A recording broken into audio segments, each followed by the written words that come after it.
迎春到，喜上眉梢，万事如愿。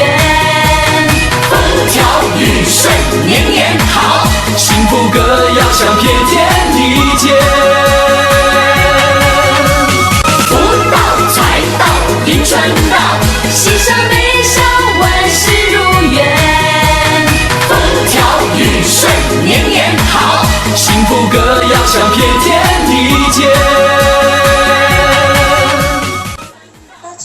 Perkenalkan, nama saya Aurin Putri dari SMA Santo Paulus Pontianak. Saya dari kelas 11 MIPA B nomor absen 4. Tidak terasa sebentar lagi sudah mau Imlek. Dan hari ini saya akan membahas hal-hal seputar perayaan Imlek. Jadi, selamat menyaksikan. Nah, seperti yang kita ketahui, Imlek adalah tahun baru bagi masyarakat Tionghoa. Kemudian, awal mulanya, perayaan Imlek ini mulai dikenal sejak zaman dinasti Xia, yang kemudian menyebar luas ke seluruh penjuru dunia termasuklah ke Indonesia. Tradisi tahunan ini akhirnya dikenal luas sebagai identitas budaya bagi masyarakat Tionghoa. Nah, teman-teman tahu nggak sih kalau kata Imlek itu sebenarnya berasal dari dua kata, yaitu Im dan Lek. Dalam dialek Hokkien, Im artinya bulan dan Lek artinya penanggalan. Sedangkan dalam bahasa Mandarin kita menyebutnya Yueli, yang artinya kalender bulan atau Lunar New Year. Menurut sejarah, Xinjie yang biasanya itu jatuh pada tanggal 1 di bulan pertama awal tahun baru itu dirayakan oleh para petani di Tiongkok. Hari raya Imlek itu hanya istilah umum ya. Kalau kita dalam bahasa Mandarin itu sebutnya Chungjie, yang artinya hari raya musim semi. Dahulu negeri Tiongkok itu disebut sebagai negara agraris, makanya saat masyarakat mulai bercocok tanam, kemudian saat mereka panen, mereka kan merayakan panen. Mereka merayakan panen, kemudian kegembiraan mereka itu tergambar jelas dengan mereka mengucapkan kayak Gongxi Facai. Gongxi Facai itu artinya selamat dan semoga banyak rezeki. Adat ini kemudian dibawalah ke Indonesia. Perayaan Imlek ini dimulai pada tanggal 30 bulan ke-12 dan berakhir pada tanggal 15 bulan pertama atau lebih dikenal dengan istilah Cap Bume. Nah, di mana kita sebagai orang Kecil sebutnya sebagai Cap Bume. Nah, kemudian apa saja sih yang dilakukan pada saat perayaan Imlek itu? Yang pertama, sembahyang Imlek, kemudian ada sembahyang leluhur, sembahyang kepada Tian. Nah, Tian ini dalam bahasa Mandarin itu artinya Tuhan. Selanjutnya yang terakhir ada perayaan Cap Bume. Dan masih ada banyak sekali perayaan lainnya dan juga tradisi yang kita jalani. Jadi bukan hanya sekedar menerima angpau saja ya teman-teman. Tujuan dari sembahyang Imlek ini adalah sebagai bentuk pengucapan rasa syukur, doa dan harapan agar di tahun depan mendapat rezeki yang lebih, kemudian untuk menjamu para leluhur sebagai media silaturahmi dengan keluarga dan juga kerabat. Nah, sekarang masuk ke bagian yang paling saya suka nih, yang paling menarik, yaitu tradisi-tradisi saat Imlek. Kita sebagai orang Tionghoa, kita tahu ya, orang Tionghoa itu banyak banget tradisi dan aturan-aturannya. Apalagi ditambah saat Imlek. Wah, tradisinya itu makin banyak banget ya teman-teman. Nah, jadi di sini saya akan bahas tradisi yang biasa kita lakukan saat ataupun menjelang Imlek. Nah, pertama, membersihkan rumah. Membersihkan rumah di sini semata-mata bukan hanya sekedar supaya rumah kita bersih, terlihat rapi, agar tamu yang datang juga merasa senang. Tidak seperti itu. Jadi menyapu rumah berarti juga membersih rumah agar kotoran yang dianggap sebagai simbol kesialan itu juga ikut tersapu. Jadi ikut tersapu keluar hingga tersedia ruang yang cukup untuk memenuhi keberuntungan dalam rumah kita. Setelah itu kita juga akan menyingkirkan sapu dan juga sikat dari jangkauan kita. Kita juga tidak diperbolehkan untuk menyapu rumah pada hari pertama. Loh, kenapa? Karena kita sebagai orang Tionghoa percaya kalau pada hari pertama itu kita sudah menyapu rumah, itu nanti artinya mengusir keberuntungan kita dari rumah. Jadi keberuntungan yang sudah hadir ke rumah kita usir. Jadi itu pantangan. Selanjutnya mendekorasi ulang rumah. Selain dibersihkan, kita juga biasa mendekor ulang rumah ya teman-teman ya. Biasa menjelang Imlek itu pintu dan jendela rumah kita cat ulang. Kemudian juga kadang kita tempeli kertas yang biasa bertuliskan kalimat atau kata-kata yang baik, dimana sebagian besar dekorasinya itu pasti berwarna merah. yang bagi masyarakat Tionghoa itu melambangkan sesuatu yang sejahtera dan kuat serta membawa keberuntungan. Selanjutnya potong rambut. Nah teman-teman udah potong rambut belum? Nah aku udah potong rambut nih. Jadi selain menyiapkan baju baru yang berwarna merah ini untuk memberikan rasa optimis menghadapi tahun baru, mereka atau kita yang merayakan Imlek biasanya akan memotong rambut terlebih dahulu beberapa hari sebelumnya. Selain untuk memaksimalkan penampilan saat kita Imlek, potong rambut juga bermakna untuk membuang sial.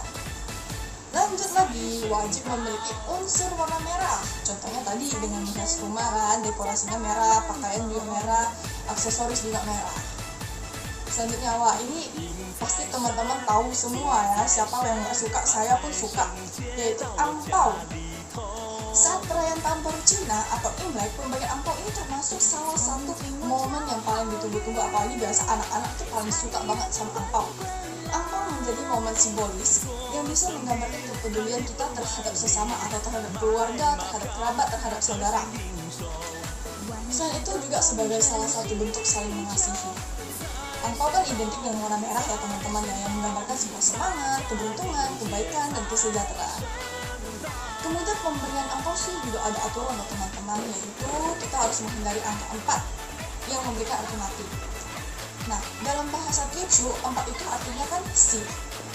Ya, kemudian kalau mati itu si, jadi kan sama ya, cuma beda nada dikit doang ya. Nah, jadi angka 4 itu tidak diperbolehkan karena sebagai angka sial. Selain itu, nominal yang disarankan itu harus mengandung angka 8. Kenapa angka 8? Karena memiliki arti kaya dan sebuah keberuntungan. Biasa kita tahu itu Pak Cai ya. Selain itu, hindari memberikan angpau dalam jumlah ganjil karena itu memiliki arti sebagai angpau duka cita. Angpau juga diberikan dari orang yang lebih tua kepada anak-anak atau yang lebih muda, atau biasanya diberikan dari orang yang sudah menikah kepada orang yang masih lajang atau belum nikah. Lanjut, nah ini juga saya suka sekali dalam mempersiapkan makanan. Nah, ciri khas Imlek itu apa sih teman-teman? Tahu nggak? Ya, tepat sekali, kue keranjang dan juga jeruk. Itu pasti saat Imlek itu ada dan banyak sekali dijual ya. Nah, tidak hanya itu, jadi saat Imlek itu biasa kita menyajikan makanan di nampan yang berbentuk segi 6, segi 8, ataupun bulat dengan isian beragam. Biasa isinya seperti buah-buahan kering, biji-bijian, kacang-kacangan, dan rendang. Beberapa orang juga menyiapkan makanan keberuntungan seperti mie yang tidak dipotong untuk melambangkan umur panjang, atau kita orang Teochew sebutnya ciang mie, serta kue bola berbentuk uang Tiongkok pada zaman dahulu yang melambangkan kekayaan. Lanjut, nah ini paling disukai anak-anak nih dan turut memeriahkan suasana Imlek, yaitu kembang api dan petasan teman-teman. Tentunya kembang api ini menjadi salah satu pertunjukan yang sangat populer saat Imlek ya teman-teman, karena suara daduhnya ini dipercaya dapat membuat makhluk jahat itu ketakutan. Akan tetapi ketika merayakannya di rumah, pastikan bahwa tetangga Anda tidak merasa terganggu ya dengan suara berisik Anda ciptakan. Apalagi kalau tetangga Anda lagi sakit gigi, tiba-tiba Anda main petasan, itu pasti langsung kena labrak sama orang. Imlek kita juga jadinya nggak bahagia ya. Oke, lanjut. Imlek itu sangat identik dengan hujan. Oke, bagi sebagian orang mungkin berpikiran bahwa kayak aduh hujan nih malas banget untuk gerak ya, mager gitu, lebih enak tuh tiduran aja, rebahan aja. Tapi tidak bagi masyarakat Tionghoa, apalagi pada saat Imlek. Dalam masyarakat, kepercayaan masyarakat Tionghoa di kala Imlek itu, hujan sepanjang perayaan Imlek dikaitkan sebagai sumber rezeki. Jadi dengan turunnya hujan, maka banyak rezeki yang berdatangan di muka bumi. Namun teman-teman, yang sangat penting adalah menyambut tahun baru Imlek dengan cara membersihkan hati, menyucikan nurani, dan tekad berusaha lebih baik di tahun yang akan datang. Lanjut, penuhi tempat penyimpanan beras. Sebelum dan saat Imlek, kita harus mengisi tong beras sampai penuh. Loh, kenapa? Ya, maksudnya adalah agar membuat kondisi keuangan kita jadi baik selama setahun ke depan. Jadi jangan sampai tempat penyimpanan kita itu kosong. Lanjut, tidak boleh membalik ikan saat menyantapnya. Jadi saat Imlek itu kita tidak boleh menyantap ikan dengan cara dibalik. Jadi misalnya kita mau ambil daging bagian bawahnya itu nggak boleh, jadi nggak boleh dibalik. Biasa pada saat Imlek ikan yang kita konsumsi itu ikan bandeng. Nah itu tidak boleh dibalik saat kita makan. Ditambah lagi kita tidak boleh menghabiskan ikan tersebut dan harus menyisakannya untuk esok hari. Karena apa? Nah, masyarakat Tionghoa percaya kalau kebiasaan ini merupakan lambang dari nilai surplus untuk tahun yang akan datang. Selanjutnya, mengunjungi keluarga besar. Imlek menjadi salah satu momen yang tepat untuk mengunjungi saudara, kerabat, dan keluarga agar tali persaudaraan tidak terputus. Tidak heran jika pada saat-saat tersebut banyak masyarakat dari etnis Tionghoa yang pulang kampung untuk merayakan Imlek bersama keluarganya. Cuman teman-teman, karena sekarang kan lagi pandemi COVID-19 nih, jadi sebaiknya teman-teman nggak usah keluar rumah dan kita harus kita panca dari rumah aja. Kan sekarang kita udah gampang ya, kita tinggal video call, kita tinggal telepon keluarga kita. Jadi kita lebih baik jangan berkumpul terlebih dahulu. Kita jaga diri kita, jaga juga keluarga kita. Kita harus sayangi diri kita dan juga sayangi keluarga kita. Lanjut, sembahyang terhadap leluhur. Tradisi unik Imlek lainnya adalah melakukan sembahyang leluhur yang telah meninggal dunia. Ini bisa dilakukan di rumah 1 hari menjelang Imlek. Dupa dan lilin dinyalakan, serta menyajikan persembahan makanan seperti buah-buahan, kemudian juga kue, daging, serta minuman. Nah, minumannya biasanya teh, kalau enggak arak. Lanjut, pagelaran Leong dan Barongsai. Dalam kepercayaan orang Tionghoa, Leong atau naga dan barongsai merupakan lambang kebahagiaan dan kesenangan. Tarian naga dan singa ini dipercaya bahwa pertunjukan yang dapat memberi keberuntungan, serta salah satu cara mengusir roh-roh jahat yang akan mengganggu manusia. Maka tidak heran pertunjukan ini selalu ada dalam setiap perayaan Imlek. Walaupun sekarang, kalau sekarang sih saya ragu ya apakah akan ada tarian Leong dan barongsai lagi di sini ya. Kemudian ada tradisi Yuisang. Nah, tradisi makan Yuisang ini juga merupakan hal yang baru ya untuk saya. Tradisi ini merupakan tradisi yang baru-baru ini menjadi tren di masyarakat Indonesia keturunan Tionghoa. Tradisi ini dibawa oleh para nelayan dari Cina Selatan yang hijrah ke semenanjung Malaysia pada abad ke-19. Yuisang sendiri adalah tradisi yang dilakukan untuk menyambut tahun baru Imlek yang berhubungan dengan hidangan khusus di pergantian tahun. Sesuai adat, menu ini wajib dihadirkan dan disantap dengan iringan doa syukur atas rezeki yang telah diberikan. Doa panggil Yuisang bertujuan agar keluarga yang menyantap Yuisang mendapat rezeki yang lebih baik di tahun yang baru. Dalam tradisi ini juga makanan yang disajikan dalam satu piring Yuisang terdapat beberapa makanan dingin seperti irisan ikan salmon, kemudian ada wortel dan banyak sekali salad lainnya. Lalu diberikan saus hujan di atasnya, buah plum, dan sebagainya. Para anggota yang duduk di meja akan mengaduk makanan tersebut bersama dan mengangkatnya setinggi-tingginya dengan supik sambil mengucapkan Lao Hei atau Lao Qi. Dan yang terakhir itu ada kue lapis. Kue lapis ini banyak sekali macamnya ya teman-teman. Kue lapis Belacan ada, kue lapis Filipina ada, kue lapis Surabaya ada, kue lapis Legit ada, kue lapis apapun itu ada, semua ada sekarang zaman sekarang. Oke? Nah, harga kue lapis ini memang mahal. Nah, maka dari itu pada kesempatan ini kue lapis menjadi lambang kemewahan seperti bentuknya berlapis-lapis dan rasanya manis. Kue ini diharapkan mampu memberikan rezeki yang berlapis-lapis dan kehidupan yang manis selama setahun ke depan. Nah, saya juga banyak makan kue lapis, makanya saya jadi manis.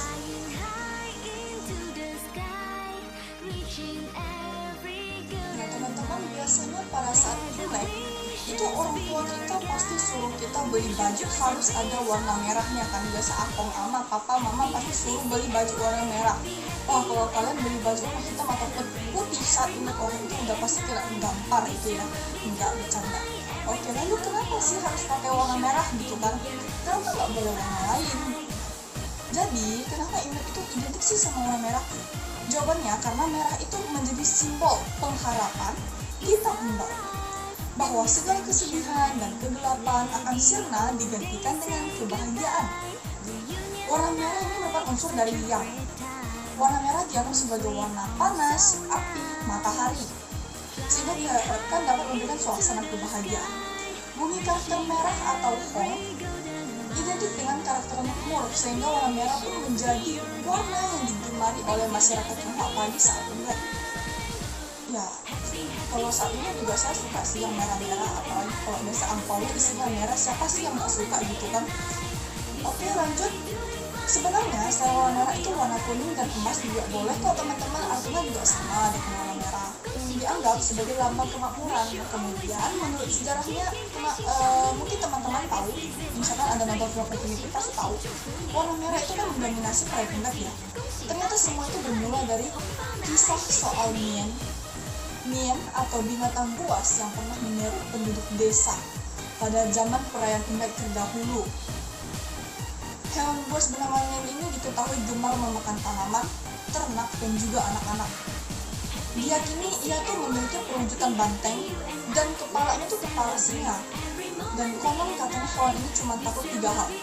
Pertama ya warna merah ini, suara bising, dan juga api.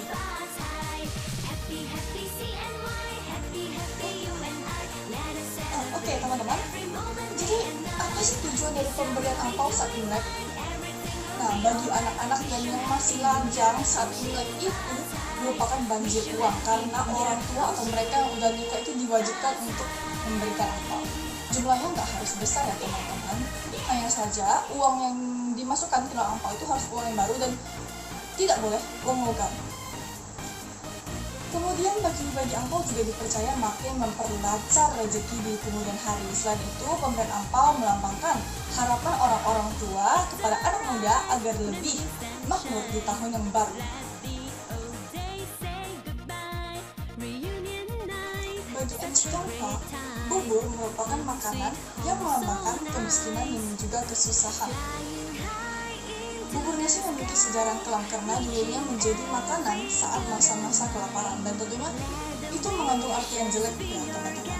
Nah selain itu bubur juga memiliki rasa hambar yang biasanya disajikan untuk orang yang sakit.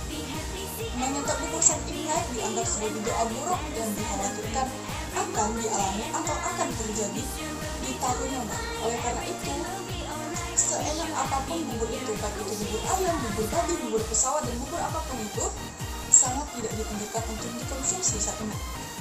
Sama halnya juga dengan tahu putih yang pantang dikonsumsi atau pantang disajikan saat Imlek, karena warna putihnya itu melambangkan kedukaan.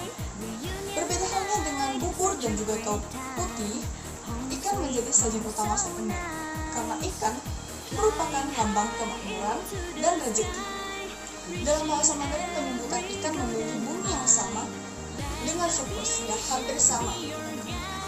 Kalau teman-teman biasa mendengar kalimat nyen nyen yoni, nah itu penyebutan hampir sama. Nyen nyen yoni dan yoni yang ikan.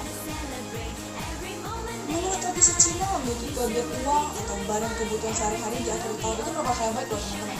Berarti rezeki yang didapat tahun ini berlebih dan kemungkinan mereka bisa mendapatkan lebih banyak di tahun yang akan datang.